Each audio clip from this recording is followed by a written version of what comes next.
Hello world, this is Tuesday, right? And we are back to TherapistMAG segment. I think this should be the 31st one. My name is Maria Abanga, chiming in from Douala, Cameroon. I am a therapist, I'm a lawyer, motivational speaker, mom, so many things in one every other woman. And yes, I am a person with a lived experience of a mental health condition. I live with post-traumatic stress disorder.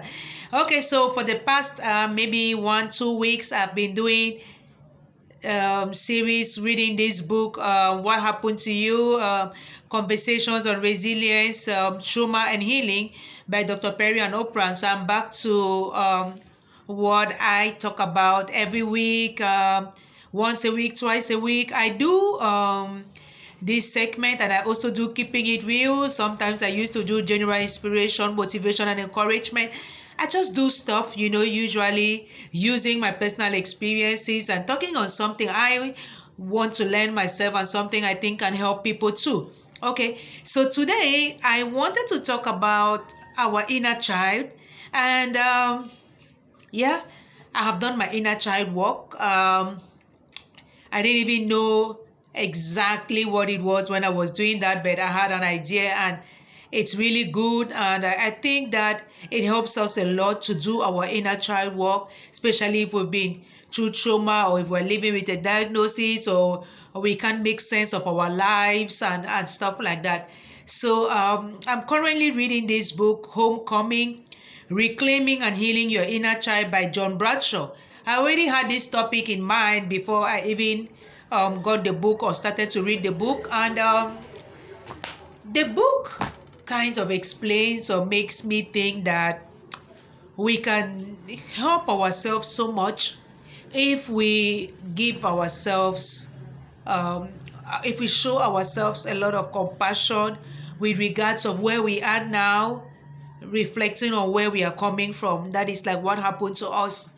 And if we also kind of let go of some of the expectations that the people who did whatever they did to us or didn't do whatever they were supposed to do to us as we were growing up have to do now, it's like impossible, right? One of the first things I read in this book was the author saying what he wants for Christmas, he wants his childhood back, and he knows nobody can ever give that to him.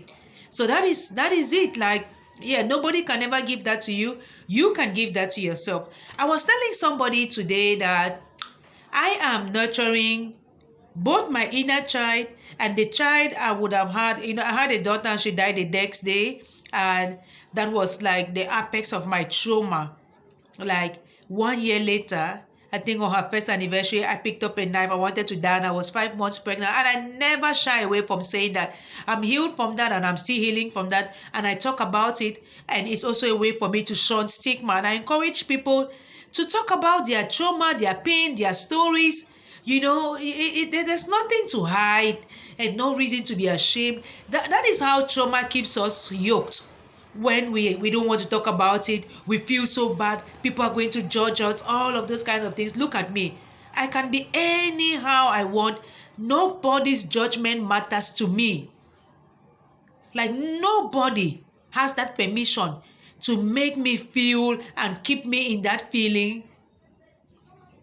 And that's what I tell my clients. I'm a therapist, and when I was starting, like, oh no, you're too open, you're too talking, nobody will come to you. And I was like, okay, well, let's see how it goes. And people come, people relate, because they're like, what I can be talking about. You've been through stuff. And if I was not telling them, how would they know? So I did my inner child work. What is inner child work?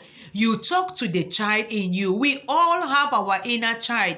We can pretend, we can mask it, we can do whatever, but your inner child is there. And the earlier you pay attention to your inner child, the better for you, especially if your inner child is wounded.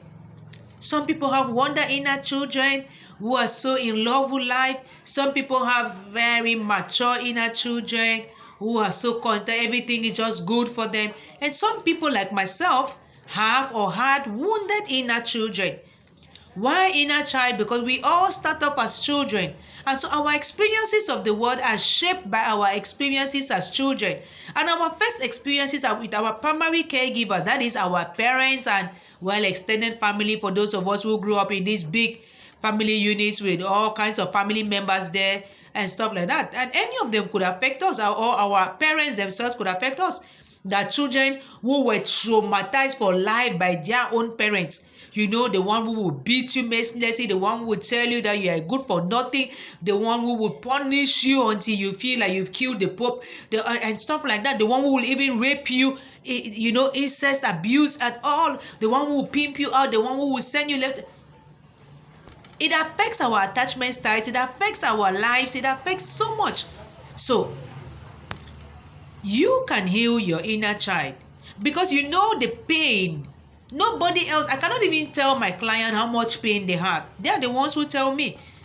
But you can write a letter to your inner child, and I did that 3 years ago. And I even got an award, $100 on WordPress when I wrote that letter. I didn't even know that anybody was going to relate with that, but I wanted to tell my inner child that I was so proud of our journey. And I was proud of their resilience, because if they were not resilient, I wouldn't be who I am today. And so I wrote that letter. The other work you do to help your inner child is to write a letter to the person who wounded you the most as a child. You must not give that letter to them. Some people, they are dead. So you write the letter, you cry, you tear the letter, you go and throw it in the river, you burn it up, whatever. Sometimes when I tell clients to do that, they fight me. They don't want to even think about it. They're like, no, you cannot forgive the dead that already dead. No, you're doing it for yourself. You're doing it to heal your inner child, so that you can now start having much more healthy relationships and start being better versions of yourself than you are already. Because if you were, you would not even be coming for therapy. So I want to leave us with this today. Don't hesitate. And if you need help doing that, it's not easy for everybody. Reach out, book a session or two, or read some books, and join some support groups. There's so much help available. And I want to wrap up with this. I don't know what happened to my pair, in the Global Mental Health Pair Network, but we just lost a member. And I know his story, he shared with us and everything, and he was there. It was so much for so many people, but his own issues were just so much for him, and he did say it and stuff. And I know one of the things was depression, and sometimes it's just so hard. As much as you fight to come out of it, or something happens and you go right back down there. So please do not suffer in silence. Try to do your own inner child work. Try to reach out. Therapy is not the most expensive thing you have ever done in your life. For example, a session with me is 20,000 francs. Sometimes you spend more than 20,000 francs on something else, a shoe, a bag, a stuff, an outing, restaurant, all of that. So offer that to yourself. Do it. I have a mirror. Sometimes you look into the mirror, you see your inner child, you talk to yourself, you talk to that child inside you. Okay, well, until next week, Tuesday, that I do my work, I feel better, I get back, I do it again. So it's a journey. But please, embark on that journey if you have not yet started, or don't give up on that journey. Until next Tuesday, God bless us all.